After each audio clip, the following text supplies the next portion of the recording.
Hello, I'm Kads, and welcome back to the free-to-play review. So today's topic is going to be the latest iteration of my least favorite event in the game, the Deck of Fate, specifically the Fuel Deck of Fate, but we're also going to talk about the ongoing summon pool as well, the strategic summon pool. But first, let's dive into the Deck of Fate. So this one, honestly, is a little bit more accessible than usual because it is behind my head there, upgrading champions, i.e. champion training, alongside summoning Soulstones, so a Soul Rush. For anyone not familiar with the format of the Deck of Fate, there are 40 cards in the deck of various rarities, specifically 15 common, 13 rare, and 12 epic for this particular iteration, and you can see the various rewards here. Obviously, this is less than 40, but a lot of these things are broken down into multiple increments, so the rare relic fragments, the epic relic fragments, and the legendary relic fragments, as well as some of the Titan event points are broken down into various nodes. The main gimmick of the Decks of Fate are that if you get 3 of a kind in a row, that being the common, the rare, or the epics, you get to roll on these respective tables for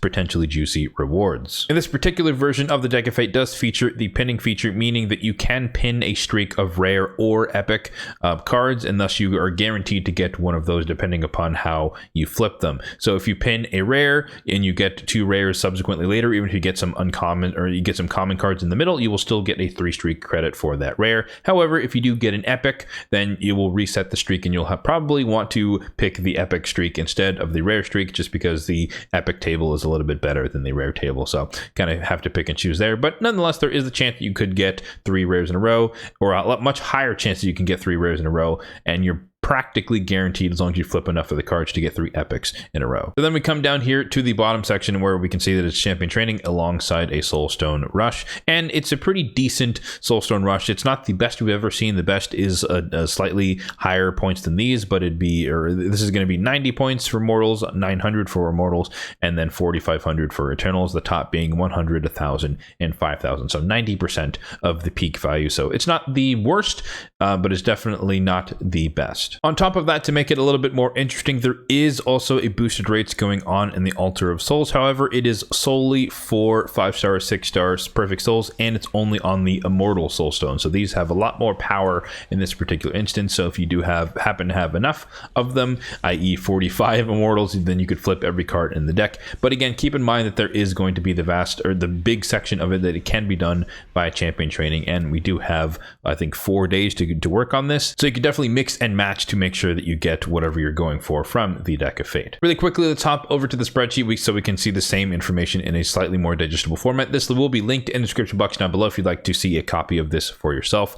But highlighting that we have the Soulstone summoning section here with what I'm calling the nerf applier, which again is just a metric to describe how good these point values milestones are relative to the best we've ever seen, which I highlighted before, the 100, 1,000, and 5,000. So we're at 90%, which is again pretty darn good. And then if you wanted to do the entirety of the deck with just Soulstones, these are the amounts that you would need. Again, immortals are special in this case because they are featuring the boosted rates. But I suspect that majority of you that will be participating in this particular iteration will be focusing mostly on the champion training aspect and filling with Soulstones as you see fit. So for that one, you can look at this table up here where we have 2 rows of data, which is per capita, meaning that this is the amount of currency or credit towards a card flip that you'll get for making each tier of chicken or 6-star champion. And then the upper row is just accounting for the fact that you need to make multiple amounts of each chicken to feed them into the higher tier, and thus you'll get a lot more credit as you go up and up and up in terms of upgrading all the way up through a 6-star champion. So the takeaway here is that on paper you would basically need to make 4 6-star champions from scratch in order to flip all 40 cards in the deck, which is definitely a tall order for 4 days, meaning that you're meant to do some champion training alongside pulling some of your Soulstones to make this happen, if that is your goal. And speaking of if that is one's goal, you might be able to tell by my lack of points that I am not participating in this particular Deck of Fate. Even though it is somewhat enticing to do, champion training is accessible to everyone, so it's the most one of the best forms of getting points in any type of event, just because you can always grind the campaign and you always want to be developing champions to build on your account regardless of where you are in your progression. But in terms of the rewards in this case, it's just not that interesting to me in particular. That may not be the case for you, but I'm not overhyped on relics in general. I think they're they're a good bonus, but I don't think they're a necessity to do what I need to do in the game. So I'll take whatever I can get within reason, but I'm not going to go out of my way to chase a bunch of relic fragments that are, far and few in between. So I would rather be doing something else. Obviously, we just came off of a champion training tournament and a champion training event, so I've done a lot of champion training over the past week or so. So I want to spend some time before the next fusion starts doing some mastery farming, working on the event dungeon while I can, because I do want to get a couple of chronophage sets for a couple of champions. But yeah, I don't really need the relic fragments. I don't need the Titan event points. You can skip 250 from the Smart Fellow Titan event, and I, up to this point, have not skipped any. So this will be my first allotment that I will skip. So 100 points, meaning that I still have a 150 point buffer that can allow me to overshoot the 1500 and still get it. So yeah, personally, I will not be participating in this deck of fate, but let me know in the comment section down below if you are going to be participating in this deck of fate. Again, I do think for the general populace, my recommendation is that, if you have some immortal soulstones, now is a great time to pull them, because you never know, you might get lucky with some really cool souls. And then champion training, again, it's just a good thing. It's accessible for a lot of the players, and so it could be a good thing depending upon your needs on your individual account. Moving on to the strategic summon pool. This one is definitely underwhelming, at least on paper, relative to my thoughts, I should say. But this is featuring the headline champion of April O'Neil, one of the champions associated with the collaboration with the Teenage Mutant Ninja Turtles, of course. From what I've seen, she's relatively underwhelming, so I don't think she's really worth your resources pursuing her. Nonetheless, there are other legendaries, of course, in the grouping here. So a decent mix of champions. A lot of them are fusions or previous fusions, but I guess it's a lot of speed boosting-esque champions here. But Esme is okay. Previous fusion Estrid is great. Great for Hydra, decent for Chimera. Opardin has seen a little bit of resurgence with the Senate compositions in Chimera for like high damage output teams. And Korra, really great, somewhat underrated champion, great for PvP. Morrigan, great for Amius. Lady Kemi, decent for Arena if you need her as an auxiliary speed booster. Lysandra, another speed boosting champion, good for Arena, good for Dark Fae more specifically. And then what is his name? Karen the Harvester. Decent champion, a little bit of CC with the sleep, and then some potential CC there with the lockout, with synergizing with this passive. So decent amount of champions, but it just so happens that, at least in my case, I have a lot of the ones, or I have most of the ones that are fusions, and I just don't have a need for most of these champions.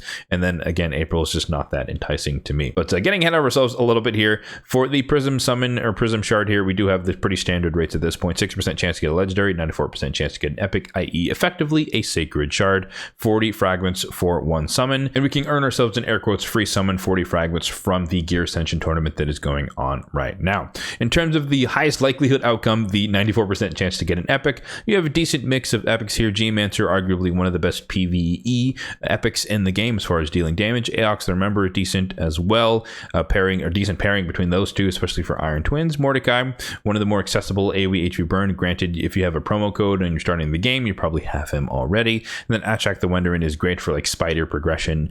Allure is great for single target turn meter control encounters. Kanegashi is the soul reviver, the pure reviver, I should say, for the Shadowkin faction crypt, so you might need her for that purpose, normal or hard mode. And then Deacon Armstrong, one of the best epics in the game for debuffing, as well as speed, turn meter manipulation, as well as a leech on the A1. So decent mix of epics. In the worst case, you get someone new for your account, or you get someone who can empower epics on your account. So once again, personally, I am skipping out on this one, as I kind of already alluded to. I normally look at the legendaries and see if there's someone that I really, really want from them. I'm not at the point of my progression where I'd be pursuing a chance to get a duplicate epic or duplicate legendary, even though that could be useful for faction guardians, but that just doesn't seem worth my resources to grind a bunch of Shogun's Grove to try and make that happen. But nonetheless, that could be what you're interested in, or it could be what you have the bandwidth to work on, depending upon what you want to do. Obviously, there's no synergy here between Gear Ascension and champion training. So between the Deck of Fate and the Summon Pool, you'd have to kind of pick and choose how to spend your energy. And in my case, I'm spending it